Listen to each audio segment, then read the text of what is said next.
సరే, అది ఆ సంఘటన అయిపోయింది. అక్కడి నుంచి కొంచెం ముందుకు వెళ్ళారు. మరో చోట ఒక ముసలివాడు, సాలెవాడు ఒకడు పంచెలు నేస్తున్నాడు. ఆయన బలరామకృష్ణులకు ఎదురొచ్చి తీసుకెళ్ళి, ఇవి నేను కంచుడి కోసం నేస్తున్న మెత్తటి పంచెలు మహానుభావ, మీది పంచె కట్టుకొని కనబడితే ఎంతో బాగుంటారు, కాబట్టి ఈ పంచె కట్టుకోవాల్సింది అన్నాడండి.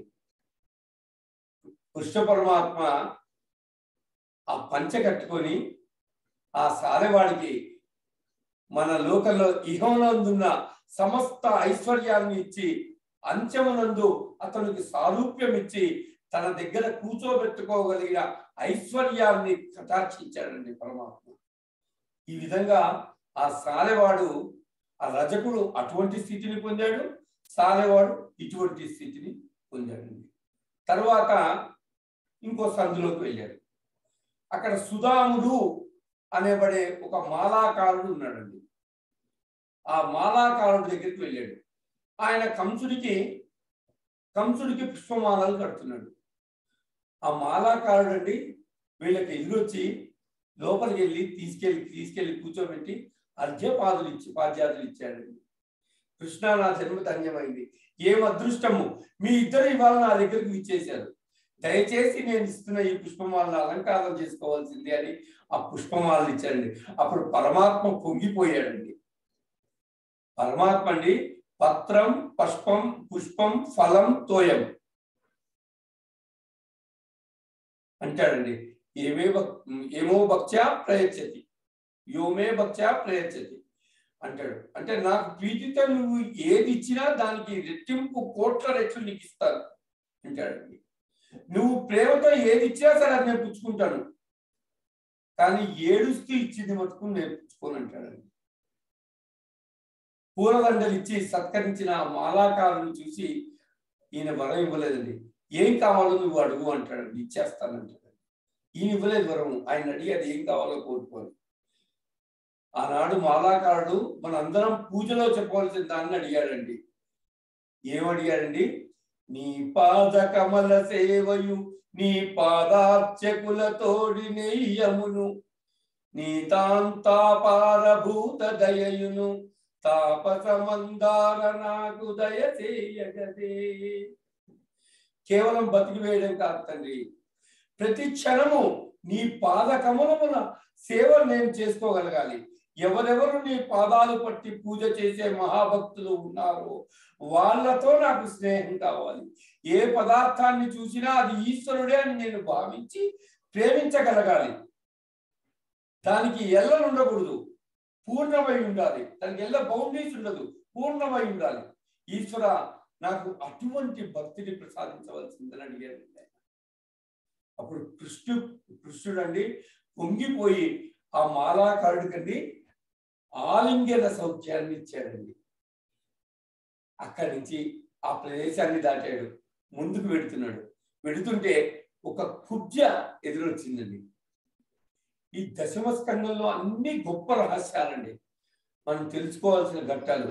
ఎదురుగా వచ్చిన కుబ్జ త్రివక్ర,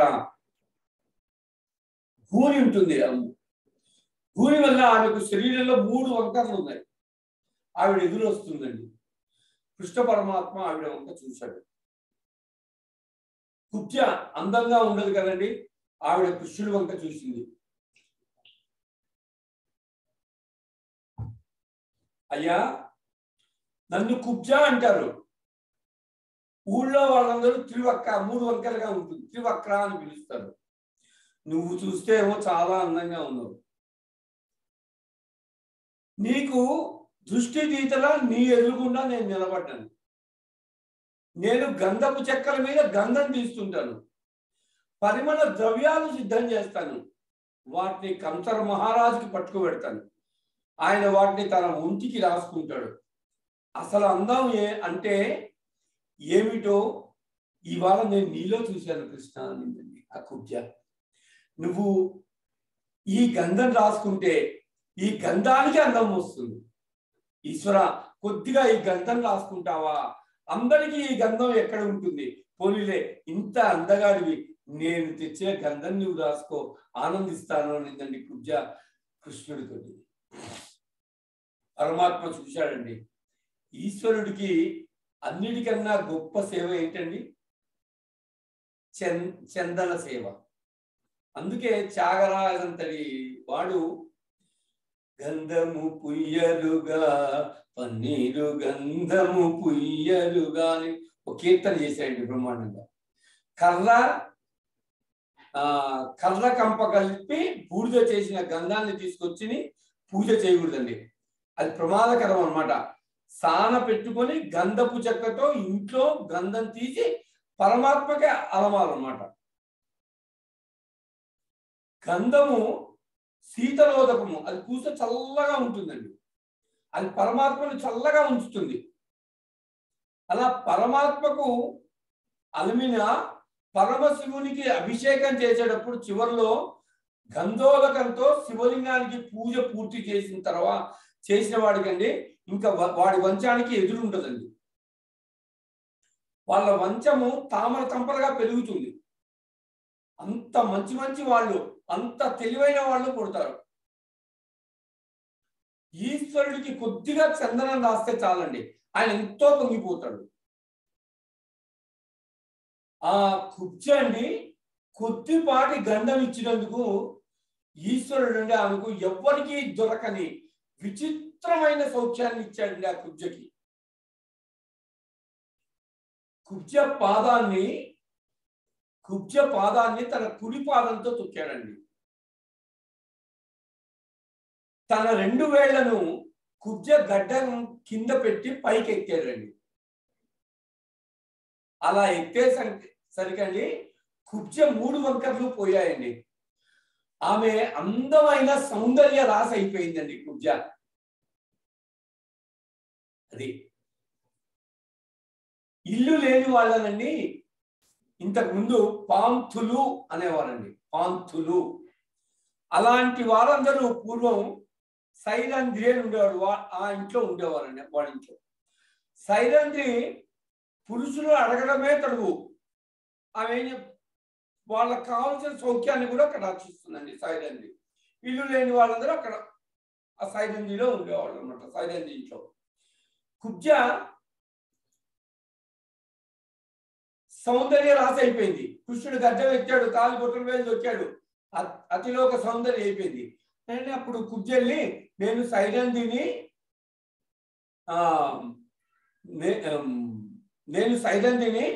నాకు ఇంత సౌందర్యాన్ని ఇచ్చావు, నీవు గొప్ప సౌందర్యం కలిగిన వాడివి కాబట్టి నువ్వు ఒక్కసారి మా ఇంటికి వచ్చి నేను ఇచ్చే ఆనందాన్ని అనుభవించు అని ఆయన మీద ఉన్న ఉత్తరీయాన్ని పట్టుకొని లాగిందండి. అప్పుడు కృష్ణ పరమాత్మ అంటాడు, తప్పకుండా నేను మీ ఇంటికి వస్తాను, కానీ ఇప్పుడు కాదు, కంస సంహారం అయిన తర్వాత నేను వస్తాను అంటాడు. ఇది మనకు విచిత్రంగా ఉంటుంది. ఎందుకంటే ఆ త్రివక్కకి కుబ్జకి కృష్ణ దర్శనం అయిన తర్వాత ఆయన పాదంతో తొక్కాక కూడా ఆమెలో ఇటువంటి వాంఛ ఉండిపోయిందా అని అనిపిస్తుంది. భాగవతాన్ని చాలా జాగ్రత్తగా అర్థం చేసుకోవాలి. త్రివిక్రమం అంటే మనసులో ఒక మాట, శరీరంతో ఒకటి చేయడము, నోటితో ఒకటి చెప్పడం. మనసులో ఒక మాట ఉంటుంది, శరీరంతో చేసేది వేరు, నోటితో చెప్పేది వేరు. 3 యందు 3 వంకర్లు ఉన్నాయండి. ఎప్పుడు ఈ 3 ఒకేలా ఉండవు. లోపల ఎలా ఉన్నాడో పైన అలా ఉండడు. ఎప్పుడు ఈ 3 వంకర్లతోటే ఉంటాడండి. ఈ 3 వంకర్లు తీసేయడమే కుబ్జతనాన్ని తీసేయడం. అవి పోయి ఎప్పుడైతే ఏకత్వం వచ్చేసిందంటే అప్పుడు వాడు ఈశ్వర స్పర్శ కలిగిన వాడై ఎప్పుడు ఈశ్వర సేవే కావాలని అడుగుతాడు. ఆ సేవకి ఇంకా వేళాపాళ ఉండదండి. త్రివక్క ఏంటి, ఆ కుబ్జ తన వంకర్లు పోగానే ఆవిడ ఈశ్వరుడి కైంకర్యం అడుగుతుంది, వేరే రకంగా అనుకోవచ్చు. ఈశ్వరుడి యొక్క కైంకర్యం అడుగుతుంది అనమాట. అందుకే తన ఇంటికి రమ్మంటుంది. పరమాత్మ కంసవద అయిన తర్వాత వస్తానంటున్నాడు. అంటే ఏంటి? అజ్ఞాన సంహారం పూర్తయిపోవాలి, అందుకనే అప్పుడు వస్తానన్నాడు, మాట ఇచ్చాడు. తప్ప ఆమె ఎందు మీరు దోషాన్ని మనం పట్టకూడదు. ఆమె అట్లా లాగింది, ఉత్తరీయాన్ని పట్టుకొని ఇంటికి రమ్మంది అనుకోకూడదు. అక్కడ ఒక చిత్రమైన మాట అన్నాడండి, నేను పాంతుడను. అంటే పాంతుడు అంటే ఏంటి? ఇల్లు లేనివాడు, సైలెంట్. ఆత్మకి ఇల్లు ఏంటండి? అది అంతటా పరివ్యాప్తమై ఉంటుంది ఆత్మ, కానీ అది అప్పుడప్పుడు ఇంట్లోకి వచ్చి ఉంటూ ఉంటుంది అన్నమాట ఆత్మ. అందుకని శరీరంలోకి వచ్చి వెళ్ళిపోతూ ఉంటుంది. ఈ మాటలు ఆ కుబ్జకు చెప్పి ఇంకా కొద్దిగా ముందుకు వెళ్ళాడండి కృష్ణుడు. ధనుర్యాగం జరిగే చోటును అడిగి తెలుసుకున్నాడు, ఎక్కడ జరుగుతుంది ధనుర్యాగము అని. ఆ యాగం జరిగే చోటండి ఒక పెద్ద ధనుస్సు నిలబెట్టబడి ఉందండి. కృష్ణ పరమాత్మ ఆ ధనుస్సును తీసుకొని సంధించాడండి. ఎక్కడ రెండుగా విరిగిపోయింది. ఆ ధనస్సు రెండు ముక్కలైపోయింది. ఆ రెండు ముక్కలను బలరామకృష్ణుడు చేతితో పట్టుకొని అక్కడున్న కంసుని సైన్యాన్నంతటినీ సంహరించారండి. సంహారం చేసి ముందుకు వెళుతున్నారండి. ఇంకా వెళుతుంటే కంసుని గుండెలు అదిరిపోయినాయండి. ఇక కృష్ణుడు తనను చంపేస్తానని భావించాడు, చంపేస్తాడేమోనని భావించాడండి. కువలయా పీఠము అనే పెద్ద ఏనుగు ఒకటి కంసుడి దగ్గర ఉందండి. ఆ ఏనుగుని కృష్ణుడి మీదకి తోలించాడండి. కృష్ణుడు మరణించేటట్టు దాన్ని కృష్ణుడి మీదకి తోలవలసిందని ఆ ఏనుగు నడిపే మావటి వాడిని, ఏనుగు నడిపేవాడిని మావటి వాడిని ఆ మావటి వాడికి చెప్పాడండి. అక్కడున్న ద్వారపాలకుడు ఆ మావటి కలిసి కృష్ణుడి మీదకి ఆ ఏనుగుని నడిపించారండి. అప్పుడు ఆ ఏనుగు వచ్చి ఆయన్ని గట్టిగా చుట్టిందండి. అప్పుడు కృష్ణుడు దాని తొండంలో నుండి జారిపోయి 4 కాళ్ళ మధ్యలో దూరాడండి. కృష్ణుడు తొండంతో చుట్టేసింది, జారిపోయి 4 కాళ్ళ మధ్యలోకి దూరాడండి. అది తన 2 కాళ్ళ మధ్యలో తొండం పెట్టి కృష్ణుడి కోసం కాళ్ళ మధ్యలో నుంచి తొండం తీసింది. కృష్ణుడి కోసం వెతుకుతుంది, ఎక్కడున్నాడు? 4 కాళ్ళ మధ్యలో ఉన్నాడుగా. ఆయన దొరకకుండా వెనకాళ్ళ మధ్య నుంచి బయటకు వచ్చి దాని తోక పట్టుకుని దాన్ని ఇంకా 100 ధనస్సుల దూరం వెనక్కి ఇచ్చాడండి. ఆ తోక పట్టుకొని దాన్ని ఇచ్చాడండి వెనక్కి.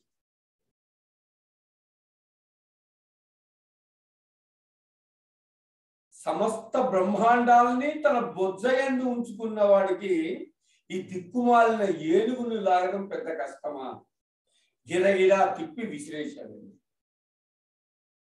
అప్పుడు మావటివాడు పరిగెత్తుకుంటూ వెళ్ళి ఆ ఏనుగుని మరింత ప్రచోదనం చేశాడు. ప్రచోదనం అంటే దాని ఇంకా యుద్ధం అనమాట.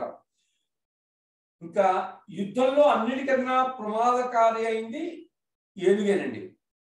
గుర్రము తన మీద కూర్చున్న వీరుణ్ణి తీసుకొని పరిగెడుతుంది, కానీ యుద్ధానికి తీసుకెళ్లే ముందు ఏనుగుకి నల్ల మందు పెడతారండి. దానికి ఇంకా అసలు ఒళ్ళు తెలియదు. ఆ నల్ల మందు పెడితే ఆ ఒళ్ళు తెలియని స్థితిలో ఏనుగు నడుస్తూ అప్పుడు సంహారం చేస్తుంది, శత్రు సంహారం చేస్తుంది. ఏనుగు వెళ్ళిపోతూ దానికి అడ్డొచ్చిన వాళ్ళని తొండంతో లాగి కింద పడేసి కాళ్ళతో తొక్కుతూ వెళ్ళిపోతుందండి. ఆ తొక్కుతుంటే చచ్చిపోతారు. తొండం పెట్టి కొడితే చచ్చిపోతారు, దంతం పెట్టి పొడిస్తే చచ్చిపోతారు, అది ఎవడి మీదైనా పడితే చచ్చిపోతారు. కాబట్టి ఏనుగు అలా యుద్ధం చేయగలదండి. అటువంటి ఏనుగుని ఆ కృష్ణుడి మీదకి పురిగొల్పాడండి. అది చిన్ని కృష్ణుడి మీదకి పరిగెత్తుకుంటూ వస్తుంది. కృష్ణుడు ఒక్కసారి తన కాలితో దాని కాలు తొక్కేటప్పటికీ ఆ ఏనుగు మొర్రో అని ఘీంకరిస్తూ వంగిందండి. అలా వంగేసరికి కృష్ణుడు దాని 2 దంతాలు ఊడబెరికేశాడండి. అరచేత్తో దాని కుంభస్థలం మీద ఒక్క దెబ్బ కొట్టాడు. దాని కళ్ళలో నుంచి నెత్తురు కక్కుతూ ఆ కువలయా పీఠము అనబడే ఏనుగు కింద పడిపోయింది. అవి కింద పడిపోయిన తర్వాత దాని దంతాలను పెట్టి అక్కడ ఉన్న ఇతర వీరులను అక్కడ మావటిని అందరినీ అద్దంతాలతో సంహరించేశాడు. కృష్ణుడు లోపలికి వెళ్ళేటప్పుడు ఆ ఏనుగు దంతాలు రెండింటిని భుజాల మీద వేస్తున్నాడు అండి. మార్గశీర్ష మాసంలో మన వాళ్ళు తిరుప్పావై చదువుతుంటారు.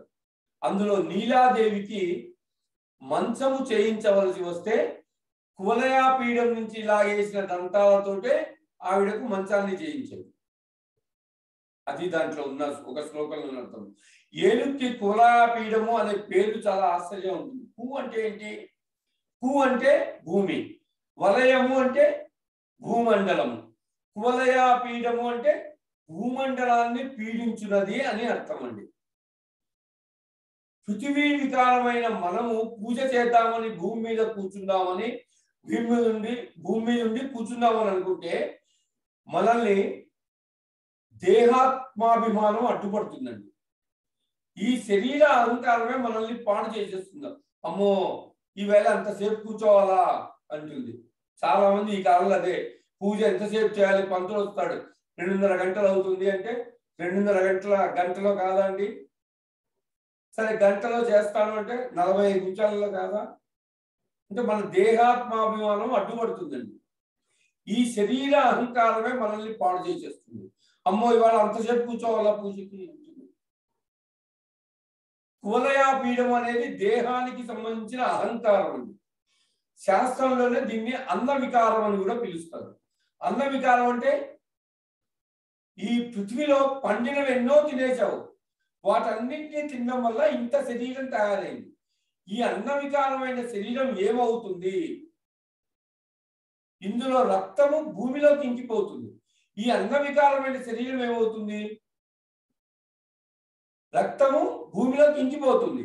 ఇందులో ఉన్న మాంసం కాలిపోతుంది లేదా పురుగులు తినేస్తాయి. మన శరీరము పృథ్వీలో కలిసిపోతుంది, భూమిలో కలిసిపోతుంది. వెంట్రుకలు మాత్రం వెళ్ళి చెట్ల మొదళ్లను పట్టుకుంటాయి. ఈ పాటి శరీరాన్ని చూసుకొని మనం ఎంత పొగరుతో ప్రవర్తిస్తామండి. రెచ్చిపోతూ ఉంటాం. మనం అహంకారంతో ప్రవర్తించి లేనిపోయిన పాపాలని మూట కట్టుకుంటూ ఉంటాం. ఎందుకు వచ్చిన భ్రాంతిది. కాబట్టి దీన్నే భాగవతం ఏమంటారు? కువలయాపీఠము అంటారండి. జ్ఞానం లేని వాడికి వాడిని వాడు పీడించుకోవడానికి పనికి వస్తుందండి. ఇది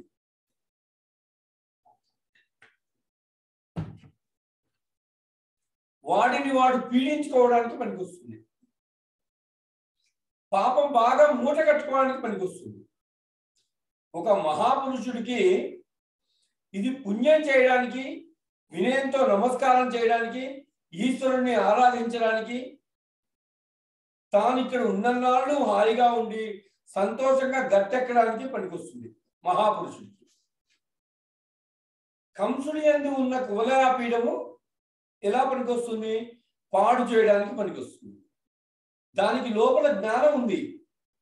ఆ కువలయాపీఠాన్ని, కంసుడిలో ఉన్న కువలయాపీఠాన్ని కృష్ణుడు సంహరించాలి. కాబట్టి కువలయాపీఠమును ఆయన సంహరించాడు. సరే అది అయిపోయింది. ఏనుగుని చంపడం. దాన్ని దాటి మళ్ళీ లోపలికి వెళ్ళాడు. అక్కడ ఎవరున్నారో చాణూర ముష్టికులు ఉన్నారండి. పరమేశ్వరుణ్ణి ప్రార్థించేటప్పుడు అండి అస్తమానం కోరికలు కోరకూడదండి. యోగ్యత ఉంటే ఆయనే మనకు కోరికలు తీరుస్తూనే ఉంటాడు. మన కోరికలు తీరినంత మాత్రం చేత మనం భగవంతుడిని నిందించకూడదు. కోపంతో పూజ చేయకూడదు. ప్రేమతో, భక్తితో, శ్రద్ధతో, ఆర్తితో, ఆర్ద్రతతో చేయాలి. మనలో ఉన్న కామము, క్రోధాలే ఈ చాణూర ముష్టికులండి. వాళ్ళు మల్ల యుద్ధం చేస్తారు. వాళ్ళు పట్టుకొని మనల్ని పడగొడతారండి. ఇప్పుడు ఏనుగు అయిపోయింది. కంసుడు ఈ చాణూర ముష్టికులను బలరామకృష్ణుడి మీదకి ప్రయోగించాడండి. చూడండి అజ్ఞానం ఎలా ఉంటుందో. ముష్టికుడితో బలరాముడిని, కృష్ణుడితో చాణూరుని వేదిక మీద మల్ల యుద్ధం చేయమన్నాడండి. చాణూర ముష్టికులు భయంకరమైన మల్లులు. వాళ్ళు బలరామకృష్ణ పసిపిల్లలు, చిన్న పిల్లలు. వాళ్ళతో ఈ చిన్న పిల్లలకి యుద్ధం ఏంటని అక్కడ ఉన్న వాళ్ళు ఆశ్చర్యపోతున్నారు. అక్కడ వాళ్లకు ఆ చాణముష్టులకు తెలిసిపోయిందండి, వచ్చిన వాడు పరాశరుడు అని తెలిసిపోతుంది, అంతమందిని చంపారని తెలిసిపోతుంది. వాళ్ళు అన్నారు, ఇదేమీ వైకుంఠపురం కాదు, ఇది కంసుని సభ, ఇది సంసారాన్ని వదిలిపెట్టేసిన వారి సభ కాదు, ఇది గర్వించి ఉన్న వాళ్ళ సభ, ఇది నారదుడు వీటే మీన కాదు, ఇది కాలదండం లాంటి నా పిడిగుద్దు, ఇది లక్ష్మీదేవితో ఆడే పరాచకాలు కాదు. పిల్లలారా, మాతోటి యుద్ధం చేస్తారా? నువ్వెక్కడికి పారిపోతావు? పారిపోవడానికి భక్తుల గుండెలు లేవు, సాగి నీవు నడవడానికి ఇది వేదాంత వీధి కాదు, రా నిన్ను మట్టు పెడతా ఉన్నారండి చాణూరు ముష్టిలు ఇద్దరు. చాణూరుడితో కృష్ణుడు, ముష్టికునితో బలరాముడు ఇద్దరు కలియబడ్డారు. బ్రహ్మాండమైన మల్ల యుద్ధం జరిగింది. గరుడు ఆ పాములను పట్టుకొని ఎగరేసుకుపోయినట్టుగా వాళ్ళిద్దరూ చాణూరు ముష్టికులు ఇద్దరిని సంహరించారండి. ఇంకా వీళ్ళిద్దరూ మరణించగానే కంసుడి గుండె అదిరిపోయిందండి. సింహాసనం మీద కూర్చొని ఉన్నాడు. వెంటనే కత్తి తీసి భటులను పిలిచి, వసుదేవుణ్ణి సంహరించండి, ఉగ్రసేనుని సంహరించండి, ఈ గోపాలన బాలను మట్టు పెట్టాలని ఉన్మాదంతో పిచ్చితో కేకలు వేస్తున్నాడండి. ఓం నమో భగవతే వాసుదేవాయ.